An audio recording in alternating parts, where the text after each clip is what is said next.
Nah, waktu pun berlalu, Helen pun akhirnya bisa memulai hidupnya lagi dengan teman-teman barunya yang di Bandung atau Batavia, yaitu kalau tidak salah namanya Berta, Bongko, dan Hans. Nah, si Hans ini nantinya adalah yang akan menjadi pacar Helen.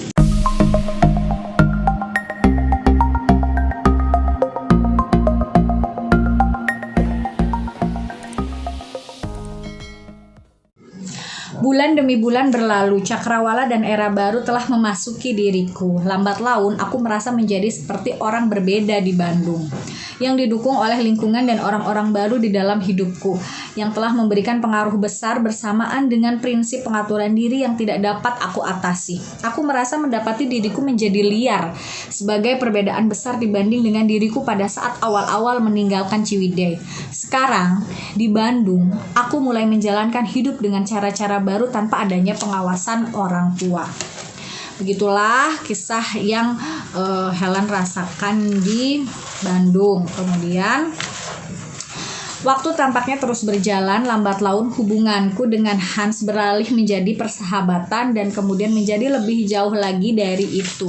Ketika tanggal 14 Februari 1941 dengan diiringi lagu ala Stella Confident yang dibawakan oleh Quartet Gesek Italia, Quartet, aku mulai berpacaran dengan Hans. Meskipun sebetulnya aku merasa belum siap dan aku juga sebetulnya tidak terlalu tertarik kepadanya.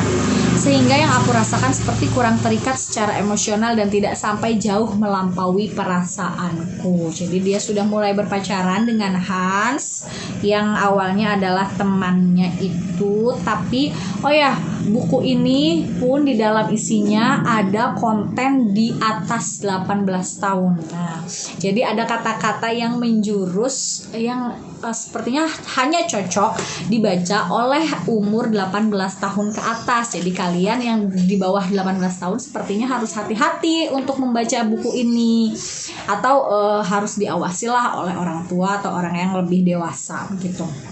Karena di sini dideskripsikan bahwa fisik dari si Helen ini sangat begitu ideal sebagai seorang wanita, begitu banyak disukai oleh laki-laki yang hanya melihat perempuan dari fisiknya gitu. Jadi pokoknya buku ini lebih cocok dibaca untuk di atas 18 tahun. Begitu hari-hari berlalu dilalui oleh Helen dan Hans dan kisahnya dengan teman-temannya di Bandung. Nah, Hans ini selalu mengantar Helen pulang ke rumahnya ya. Hans selalu bilang bahwa lusa dia akan ke kantor nama Belanda pokoknya, untuk menyewa beberapa orang yang akan menjaga keamanan rumahku. Tak lama setelah itu Hans pergi. Jadi memang Helen merasa seperti ada yang mengintai rumahnya secara diam-diam begitu. Beberapa saat sebelum aku mau masuk ke rumah, sudut mataku merasa melihat sosok itu lagi. Itu cukup menarik perhatianku. Aku menghentikan langkahku dan mencoba mengawasinya dengan cermat. Dia ada di sana, berdiri di ruang gelap, di bawah bayang-bayang pohon jambu air itu lagi. Aku tidak bisa melihatnya dengan jelas karena malam itu kabut sudah mulai turun di Bandung. Tapi aku merasa sosok gelap itu sedang memperhatikanku. Aku sangat takut dengan rasa takut yang belum pernah terjadi sebelumnya. Aku menjadi sangat gelisah dan membuatku merinding. Aku benci memikirkan apa yang mungkin dia lakukan padaku. Aku tidak tahu apa niatnya. Aku benar-benar merasa harus waspada untuk jangan membiarkan dia menggangguku. Jantungku berdegup kencang di dadaku. Dia masih berdiri di sana. Aku bersikap hati-hati. Siti! Aku berhasil berteriak untuk memanggil Siti dengan harapan dia bisa segera keluar. Tak lama kemudian Siti muncul, membuka pintu bersamaan dengan aku mendengar sosok itu memanggil namaku seperti dari dunia yang berbeda. Helen! Aku terkejut dan aku seperti mengenal suara itu. Siapa di sana? Kutanya dengan cemas. Jawabannya tidak kuduga. Bukan. Itu membuat aku dan Siti langsung terkejut. Bagaimana itu mungkin? Bukan. Tanyaku pada diri sendiri sambil memandang ke Siti untuk berbagi rasa heran. Siti tidak mengatakan sepatah kata pun. Dia hanya menoleh kepadaku dengan wajah menggambarkan keraguan antara percaya atau tidak. "Aku Ukan," katanya lagi sedikit berteriak. Kemudian aku melihat dia berjalan memasuki halaman rumah. Aku hanya berpikir harus tetap hati-hati dan kemudian mulai gemetaran. Kami diam. Kami semua takut. Pertama-tama, dia hanya terlihat berupa siluet. Kemudian sosoknya menjadi terlihat jelas setelah terkena cahaya lampu rumahku. Aku hampir tidak bisa mempercayai mataku. Ya, benar, dia adalah Ukan. Sangat jelas. Itu sebuah kejutan besar bagiku. Aku langsung menghambur, menjerit, menyebut namanya. Aku bisa merasakan napasku berpacu dengan cepat ketika berlari menyambutnya seperti kesurupan. Jantungku berdetak sangat kencang di dalam pelukannya. Aku benar-benar tidak pernah menyangka akan bertemu lagi dengan Ukan. Tetapi itulah yang terjadi. Rasanya begitu indah seperti sedang merasakan keajaiban. Aku dilanda kebahagiaan. Aku merasa seperti baru saja melompat dari kesengsaraan dan menyerahkan diriku kepadanya sepenuhnya. Sensasi kebahagiaanku begitu dahsyat tak terduga sehingga membuat aku menangis di bawah hujan gerimis. Aku rindu, bibirku bergetar bersama air mata di dalam suaraku dan menatapnya dengan banyak kebahagiaan yang nyata di hatiku. Iya, aku mendengar suaranya lagi. Suara itu terasa akrab bagiku. Kuraih tangannya bersama rasa sukacita yang menyelinap ke dalam hatiku dan membawa Ukan masuk ke rumah untuk merayakan suasana dramatis di ruang tengah sebagai sesuatu yang sangat indah. Sekarang, ketidakpastian itu telah menghilang. Kudapatkan semuanya kembali. Perasaan bahagia yang luar biasa telah datang lagi padaku. Persis bersama orang yang sama yang dulu pernah ada. Kehidupanku yang lengkap telah dimulai lagi malam ini. Siti memberi 2 handuk untuk aku dan Ukan. Nah, di sini Ukan datang kembali dan di sini pun penulis berhasil membuat membaca hatinya yang tadi sedih jadi gembira lagi, tapi kegembiraan ini juga awal dari kesedihan lagi. Ya, jadi Helen menceritakan semuanya bahwa dia sudah berpacaran dengan Hans. Dia menceritakan kenapa dia bisa pacaran dengan Hans padahal dia sebenarnya tidak cinta dengan Hans. Kemudian Ukan pun mengerti dan Ukan pun menceritakan kemana dia pergi ketika dia menghilang itu. Diceritakan semuanya ke Helen dan pada malam itu juga akhirnya mereka memutuskan untuk pergi dari Bandung. Dan Helen yang sudah menjanjikan sesuatu kepada Hans memberi surat kepada Hans dan isinya adalah, "Hans, melalui surat ini aku harus mengatakan padamu sekarang bahwa selama ini ada hal yang tidak pernah aku ceritakan padamu. Ini tentang seseorang yang sangat aku cintai. Dia adalah kekasihku. Oleh beberapa peristiwa yang tidak perlu aku jelaskan padamu, orang itu lalu hilang. Bahkan aku sudah menganggapnya meninggal dunia. Tetapi tidak pernah aku duga ternyata tadi malam setelah begitu lama aku nantikan dia muncul kembali menemuiku sepenuhnya. Maka aku sangat bahagia, tetapi sayang sekali kegembiraan yang aku miliki ini memaksa aku harus menentukan pilihan. Dan pilihanku adalah pergi dengannya daripada bertahan pada apa yang sudah kita sepakati. Aku tahu aku melakukan apa yang seharusnya tidak aku lakukan dan menyakitimu. Meskipun tidak bermaksud demikian, tapi maafkan aku, Hans. Aku tidak dapat melakukan hal lain selain itu. Semoga surat ini sudah mengatakan semuanya padamu. Terima kasih untuk sudah bersamaku selama ini. Aku berharap kau akan mendapat pengganti yang lebih baik dariku. Bandung, 11 Agustus 1941, Helen Maria Eleonora. Itu dia, dan Helen dan Ukan pun memutuskan untuk pindah ke Lembang. Ya, di rumah bibinya Ukan, yaitu Cek Rusmina di Lembang. Lembang yang dimaksud oleh Ukan adalah sebuah kota kecil jaraknya 15 km di sebelah utara kota Bandung. Hari masih pagi pada saat kami sampai di sana pada tanggal 12 Agustus 1941. Dari tanggalnya saja ya, 1941 itu sebelum Jepang menjajah Indonesia. Nah, di Lembang ini saya tidak bisa menceritakan dan tidak bisa menceritakan semuanya.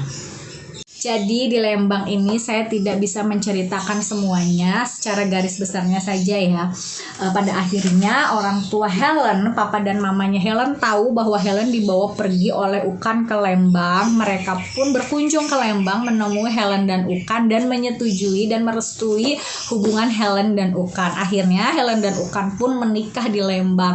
Nah, di sini penulis atau ayah Pidi Baik ini benar-benar berhasil membuat pembaca bahagia sebahagia-bahagianya karena tokoh utamanya itu benar-benar happy ending gitu, menikah akhirnya. Tapi ternyata padahal ini udah tinggal tipis nih ya, unpredictable, sangat tidak diprediksi bahwa kebahagiaan itu pada akhirnya tragis gitu. Jadi akhirnya Helen dan Ukan menikah di Lembang. Mereka bekerja, Ukan bekerja di suatu perusahaan di Lembang. Helen pun bekerja di sana membantu Ukan gitu. Mereka sangat bahagia pokoknya hingga mereka pun hamil.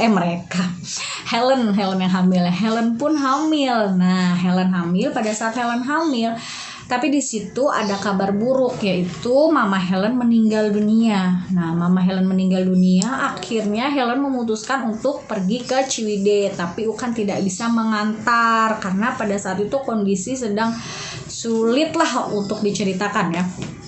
Tidak bisa mengantar Helen. Akhirnya Helen pergi sendiri ke Ciwidey. Nah, ketika Helen pulang dari Ciwidey ingin berangkat lagi ke Lembang, nah disitulah kejadian yang benar-benar membuat pembaca kok gini ya, kok ceritanya tragis gitu. Nah, jadi di situ pokoknya Jepang mulai menjajah Indonesia. Di sini saya bacakan sedikit cuplikannya saja. Sekitar pukul 10 pagi hari Sabtu tanggal 7 Maret tahun 1942, dengan mengenakan pinafore warna hitam dan blus putih tua, aku sampai di Cibangkonglor, Bandung, dan berencana akan langsung berangkat ke Lembang. Ketika aku tiba-tiba mendengar suara sirine meraung-raung sebagai alarm udara yang mengumumkan bahwa pesawat Jepang sedang mendekat untuk melepaskan bom-bom mereka. Sangat sulit untuk memahami apa yang sebenarnya terjadi. Banyak kepanikan di antara orang-orang, baik di rumah ataupun di jalanan. Anjing menggonggong di mana-mana. Tidak lama kemudian, aku melihat beberapa pesawat bom Jepang melayang-layang di udara kota Bandung. Aku ikut lari bersama beberapa orang untuk berlindung di toko Cina. Nah, jadi di situ semua orang Belanda itu benar-benar ketakutan karena Jepang mulai mendarat. Pokoknya riuh banget lah pada saat itu kota Bandung. Nah, akhir ceritanya mohon maaf sekali saya tidak bisa bacakan karena agar kalian baca buku ini. Jadi apa ya yang terjadi dengan Helen dan Ukan selanjutnya? Apakah mereka terpisah oleh maut ataukah mereka terpisah oleh keadaan? Kalian harus wajib baca banget buku ini.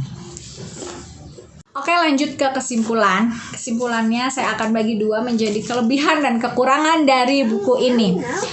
Kelebihan atau keunggulan buku ini dari kata-katanya yang mudah dimengerti, terus diksinya, pilihannya yang menggunakan kata-kata yang indah dan bisa membuat kita berada di waktu itu, masa itu, dan suasana itu gitu.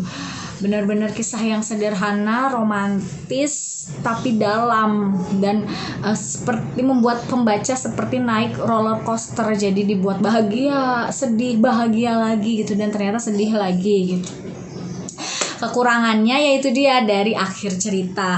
Akhir ceritanya ternyata sad ending atau tidak bahagia seperti bukunya terdahulu yang fenomenal yaitu Dilan. Pidi Baik pun membuat cerita Helen dan Sukanta itu seperti itu. Makanya kenapa di sini di kata-kata paling depan cover buku ini ada dia yang ada di dalam hatiku, maka itu adalah keabadian. Meskipun dia pergi, kenangan tidak akan pernah benar-benar meninggalkan. Jadi Sukanta ini menjadi kenangan terindah Helen. Begitupun sebaliknya. Nah, seperti yang saya janjikan di awal video tadi, saya akan memberikan materi tentang teks tanggapan dan teks ulasan. Perbedaan dari keduanya apa? Kira-kira paparan yang saya jelaskan tentang bedah novel Helen dan Sukanta ini termasuk ke dalam teks tanggapan atau teks ulasan ya. Nah, ini dia perbedaannya. Kalau teks tanggapan itu katanya tegas, kritis, dan mengandung saran terhadap kalimat atau karya yang ditanggapi. Sedangkan teks ulasan isinya hanya penjabaran suatu kalimat. Kemudian teks tanggapan ini merupakan jawaban suatu kalimat, sedangkan teks ulasan menyampaikan ulang kalimat.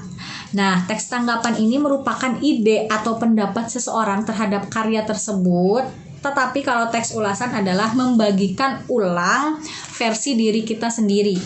Yang terakhir nih, yang paling poin intinya, yang paling membedakan antara teks tanggapan dan teks ulasan adalah teks tanggapan itu suatu saran yang sifatnya membangun. Jadi dia mengomentari sebuah karya tapi dengan memberikan saran yang membangun, tidak menjatuhkan. Sedangkan untuk teks ulasan menulis ulang karya yang telah dibaca. Jadi menyampaikan ulang atau menulis ulang, tidak membuat saran atau tidak dikomentari karya tersebut.